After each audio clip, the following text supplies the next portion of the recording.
Hello, I'm David Hughes. Welcome to Your Perfect Body, the podcast of the Esoteric Teaching Community.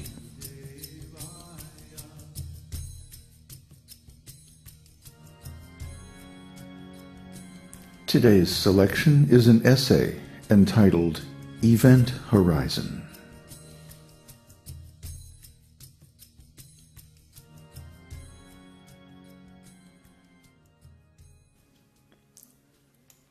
Preparing for death is the most challenging task of human life. Have you ever seen an animal die? They know it's coming.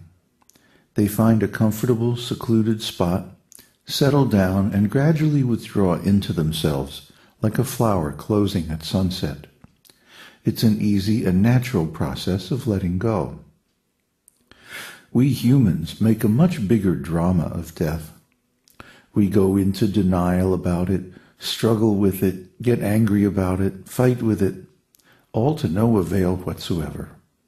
Death always wins. Why are we so afraid of death? Maybe because, despite 20 centuries of Christianity and so-called progress of Western civilization, our Western ontology, our materialistic worldview, stubbornly resists all attempts to integrate death. Therefore, we don't understand death, and we tend to hate and struggle against whatever we don't understand. But what is death?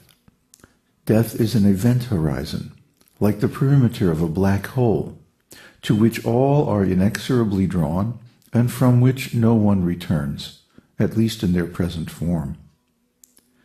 Krishna says, Mrityu sarva haraschaham udbhavascha bhavishyatam. I am all-devouring death, and I am the generating principle of all that is yet to be. Bhagavad Gita 10:34. Does that sound familiar? How about, I am the Alpha and the Omega? Except Krishna mentions death, Omega, first, and then rebirth, because that is the order in which we will experience them. Jatasya hi dhruvo mrityur, dhruvam janma mritasya cha, tasmad apariharye rite, natvang sochitam arhasi. For one who has taken his birth, death is certain, and for one who is dead, birth is certain. Therefore, in the unavoidable discharge of your duty, you should not lament. Bhagavad Gita 2:27. Why lament when it is not going to change anything? Death is inevitable. Better to spend our time and energy doing something constructive about it. According to the Western materialistic ontology, there is nothing we can do about death, because, like consciousness, death is, by definition, outside that ontology. Just like consciousness, death is a completely subjective experience.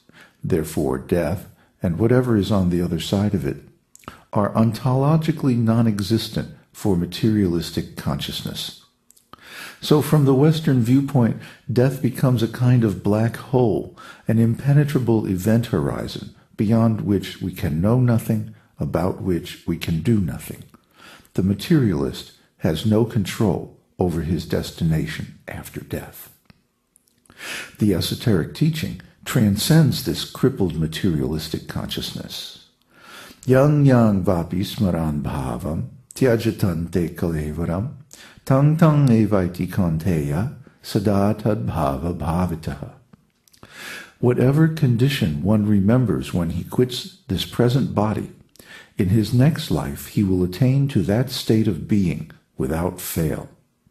Bhagavad Gita 8:6. This is the secret of death and rebirth, and it all revolves around consciousness. The state of consciousness we remember at the time of death determines our next birth. And what will we remember at the time of death? The sum total of our experiences in this life. You have heard the saying that at the time of death one's entire life passes before his eyes. This is a fact. It is as if the entire record of mental images of this life is being spooled into a compressed data format to be transmitted along with the departing soul. So what we remember at the time of death is nothing but the aggregate of this life's impressions. If we have spent our entire life absorbed in matters of material existence, then this is the state of consciousness we will remember at death, and that will be the state of being in our next life. If, on the other hand, we have spent our entire life wrapped in contemplation of spiritual subjects, then at the time of death we will automatically remember the spiritual world and the Supreme Personality of Godhead. Pranaya kale manas chalena bhaktya yogo yukta balena chaiva bruvor madhye pranamaveshya samyak satang param purusham upaiti divyam. One who at the time of death fixes his prana, life air, between the eyebrows and in full devotion engages himself in remembering the Supreme Lord by the strength of Bhakti Yoga, will certainly attain to the Supreme Personality of Godhead.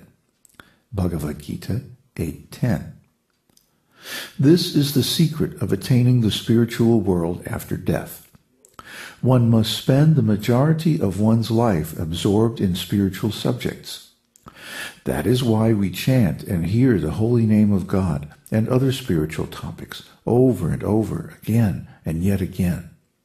This is why we study and think in order to absorb a spiritual ontology, to build up a large set of spiritual impressions in the mind. Such mental impressions are called samskaras in Sanskrit. We are creating samskaras at every moment. Therefore, we should dedicate every moment, or as much of our time and energy as possible, to obtaining spiritual samskaras, so that at the time of death we will be in spiritual consciousness and attain a spiritual destination in the next life. How to obtain spiritual samskaras is also mentioned in the esoteric teaching. Shravanam kirtanam Vishnu smaranam parasevanam archanam vandanam dasyam sakyamatma nivedanam. The 9 processes of devotional service are hearing and chanting about Lord Vishnu and remembering him, worshipping him, serving the lotus feet of the Lord, offering him prayers, carrying out the orders of the Lord, making friends with him, and surrendering everything to him. Srimad Bhagavatam 7.5.23. As indicated in the previous shloka by the words Bhaktya Yukto Yoga Balena, the successful yogi fully engages in the 9 processes of devotional service engagement. One can engage in all 9 processes, or 8, or 7, or at least in 1, and that will surely make one eligible for transfer to the spiritual world after death. The more we engage our life, time, and energy in the processes of devotional service, the greater chance we have for the highest spiritual success. This esoteric teaching is the Vedic ontology of consciousness. And as we have seen, consciousness is the key to everything. Yet in the Western materialistic ontology, there is no reliable way to understand or manipulate consciousness, because consciousness is unalterably subjective, self-referential, recursive, and transcendental. So there is a tremendous need for this esoteric teaching to enlighten people on how to utilize this human life to attain the highest destination after death. The spiritual ontology of the esoteric teaching transforms death from the event horizon of an unimaginable future to a natural process that we can influence and even overcome by living our lives according to its transcendental principles. So this is why we follow the esoteric teaching, and this is why we study the nature of consciousness. This is why we study ontology, and this is why we chant and hear and read study and try to understand these transcendental subject matters. The goal is to transfer ourselves to the spiritual world. And at the time of death, we have that opportunity. Actually, of course, we can engage ourselves in transcendental consciousness